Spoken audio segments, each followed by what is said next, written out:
Agora 2h48, de volta com o Estúdio CBN, com um alerta agora para você, principalmente mulher, dona de casa. O Centro de Tratamento de Queimaduras aqui de Campinas tem a maioria aí de internados com graves queimaduras que são mulheres que trabalham em casa. Foram 451 pacientes internados entre janeiro de 2022 e junho deste ano. E aí, desse total, 24% tinham idades entre 40 e 49 anos. Mas as mulheres que realizam trabalhos domésticos são maioria entre esses pacientes. O cenário indica uma mudança no perfil que antes tinha homens mais jovens entre os atingidos. Sobre isso, a gente conversa agora com o Flávio Nadruz, ele que é coordenador do Centro de Tratamento de Queimaduras aqui de Campinas e traz para a gente essas informações. Flávio, boa tarde, bem-vindo ao Estúdio CBN, tudo bem? Tudo bem? Boa tarde, Tayla. Boa tarde, Marco. Boa Boa tarde a tarde. todos. Bom, Flávio, por que então essas mulheres aí que sofrem acidentes domésticos são maioria, né? Como ocorrem esses acidentes que terminam em queimaduras graves? Olha, eu acho que tudo começa no momento da pandemia, onde todos nós ficamos em casa e nós vimos um aumento muito grande das ocorrências de queimaduras, até porque então nós voltamos ao álcool, né? O álcool 70%, e essa, muitas vezes, ação de fazer limpeza realmente teve uma mudança do perfil. Então, o que a gente observa dentro dessa amostra, claro, né? Quer dizer, não digo que isso se reflita para o país como um todo, mas pelo menos é a realidade do CTQ aqui da Irmandade Misericórdia de Campinas. Esse perfil de idade é um pouco maior do que o habitual e do ponto de vista também de sexos, mais presente entre as mulheres. E o que a gente tem visto, de alguma forma, é que algumas atitudes que são mais ou menos comuns no nosso meio, mas não deveriam, levam à ocorrência dessas queimaduras. Então, nós temos os líquidos aquecidos, nós temos a frigideira, nós temos também algumas situações que eu já destaquei em outra oportunidade, onde às vezes a vulnerabilidade, as dificuldades faz com que as pessoas cozinhem, eu vou chamar aqui de espiriteiras, quer dizer, uma latinha que você coloca álcool. E aí as possibilidades de você se queimar são muito grandes, né? Porque ou você não enxerga a chama do álcool e reabastece essa latinha, essa é a situação infelizmente mais frequente, mas também muitas vezes você derrubar essa própria latinha e o álcool se espalha e as pessoas se queimam. Doutor Flávio, e a gente também, como o senhor citou a pandemia, né, tem a questão do álcool 70, né, que quem usava apenas como gel para limpar as mãos, ok, mas a gente colocava também na casa para higienizar produtos quando chegava do supermercado, né? Esse tipo de álcool que agora teve até a venda limitada, ele também pode ter sido responsável pelo aumento aí nesse número de queimaduras?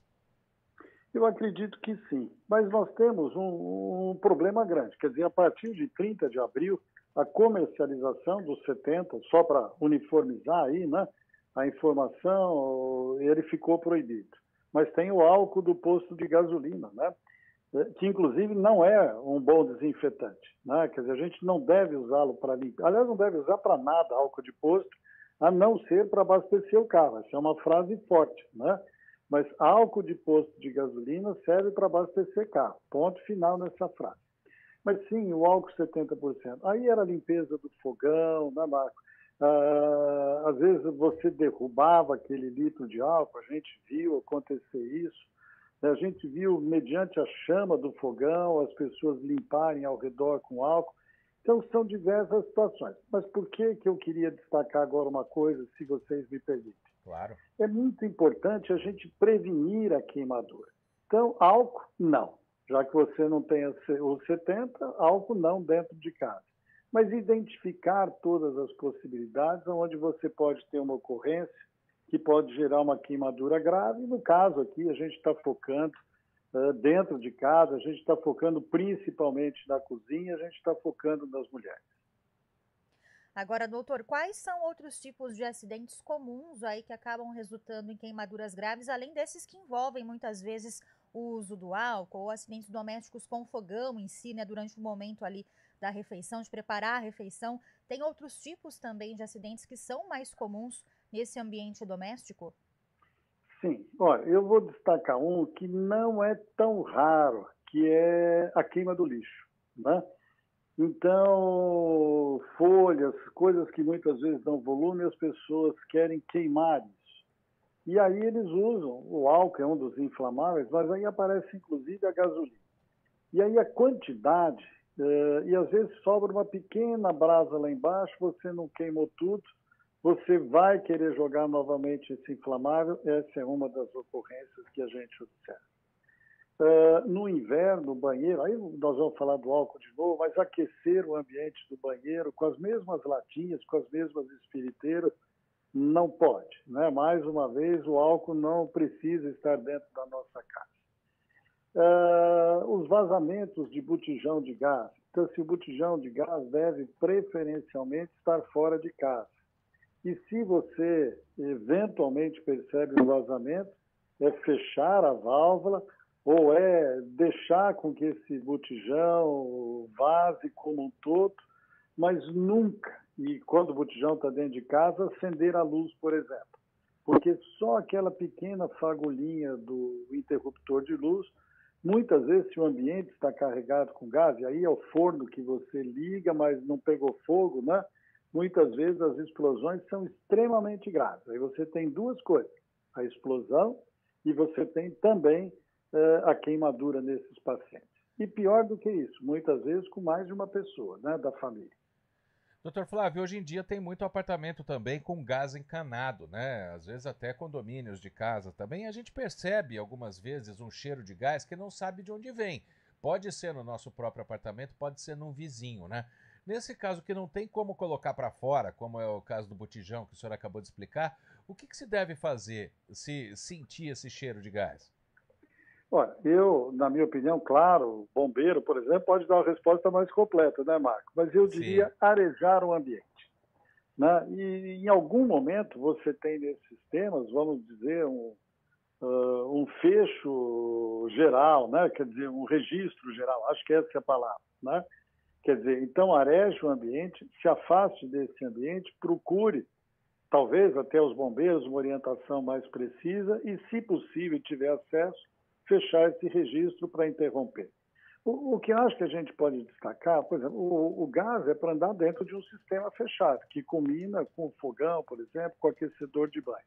Então, não é para nós sentirmos cheiro de gás. Se nós estamos sentindo cheiro de gás, alguma coisa está ocorrendo. Então, vamos arejar esse ambiente e vamos tentar interromper esse vazamento por vários modos, como diz, por exemplo, até a orientação do Corpo de Bombeiros. Doutor, e além dessa dica aí também como iniciar, né, a prevenção contra queimaduras mais graves em casa, nesse ambiente doméstico principalmente, aí como se proteger, né, desses possíveis acidentes que o senhor citou?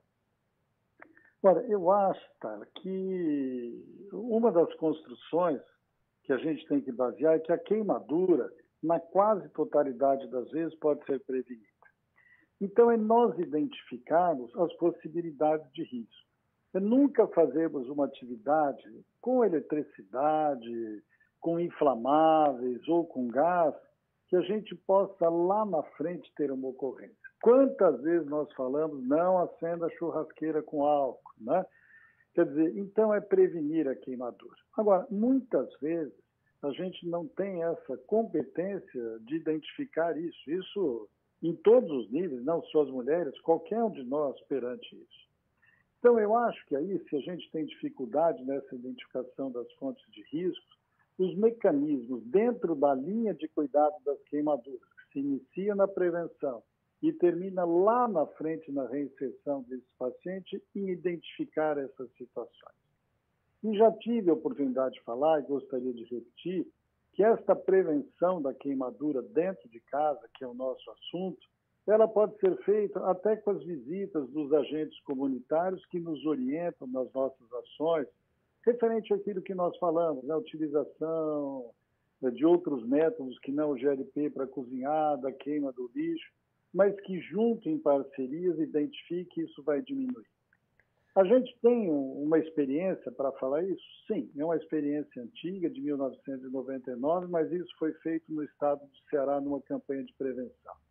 E essas visitas constantes dentro das casas diminuíram muito a queimadura. O que aconteceu? As visitas pararam e depois esse número volta a crescer. Então, talvez essa frase seja: a ênfase de se evitar a queimadura é efetivamente a prevenção a ela. Aí, falando na prevenção, doutor Flávio, toda casa tem, ou deveria ter, mas a maioria tem energia elétrica, né? Que às vezes a mulher, ela tá fazendo algo, por exemplo, fazendo algum trabalho no fogão que tem o gás, mas também tem eletricidade. Ou usando um aparelho também, algum eletrodoméstico, né, Guariz? Ou até aqueles itens de beleza, secador, chapinha, Isso, no enfim, caso né? do secador, da Tudo isso chapinha, é que eles perigoso. puxam muita energia também. Isso, por exemplo, se der uma faísca, né, como o senhor disse, a faísca em si, ela não causa queimadura, mas a pessoa ela tem que se prevenir também quando ela acende a luz ou quando ela coloca esse eletrodoméstico na tomada e já faz essa faísca. É algum perigo? Sim. É muito comum, e eu já vi algumas vezes isso no nosso serviço, você tem um vazamento de gás pequeno. Aí você não percebe, vai dormir e acorda durante a noite. Alguém da família, eu estou contando essa história baseada num fato real, tá? Percebe o cheiro de gás e logo imagina, esse cheiro de gás vem da cozinha. No caso que eu estou contando, era um vazamento do botijão. Perfeito. Aí acorda outro da família, nossa, não sei o quê, vamos ver o que está acontecendo. Quando eles acenderam o interruptor da cozinha, ocorreu a explosão. Por falar em acidente, nós falamos aqui do secador de cabelo, eu sou a favor deste modelo de tomada brasileira. Porque, além de evitar o choque, o fato de você precisar colocar o plug, você deixa essa faísca muitas vezes lá dentro e protege. Mas seria também um dos fatores. Mas o interruptor de luz, pelo menos as histórias que nós vimos, foi o desencadeante dessa pequena fagulha. Agora, olha lá, a fagulha é pequenininha, a fagulha está protegida pelo espelho. Você não enxerga essa fagulha, mas ela existe. O ambiente de gás até lá dentro estava quente, foi suficiente para a explosão. Quer dizer, vamos deixar isso mais claro ainda. Quem já não acendeu um fogão com isqueiro? A gente não precisa da chama do isqueiro, aquela pequena fagulhinha já acende o fogão. Numa escala disso como exemplo, isso reproduz o que acontece com o interruptor.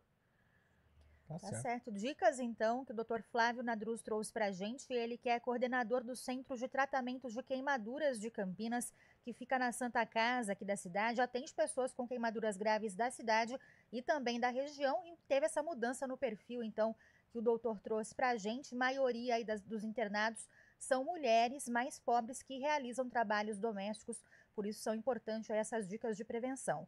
Doutor, muito obrigada, viu, pelas informações. Uma ótima tarde para você. Bom trabalho. Taida, Marco, muito obrigado. E conte conosco, o Centro de Queimaduras aqui da Irmandade Misericórdia de Campinas, sempre que a gente puder falar de prevenção a essa ocorrência que marca para sempre, que é a queimadura. Uma boa tarde a todos e muito obrigado. Obrigado, doutor Flávio. Agora são 3h01. Antes da gente ir para o repórter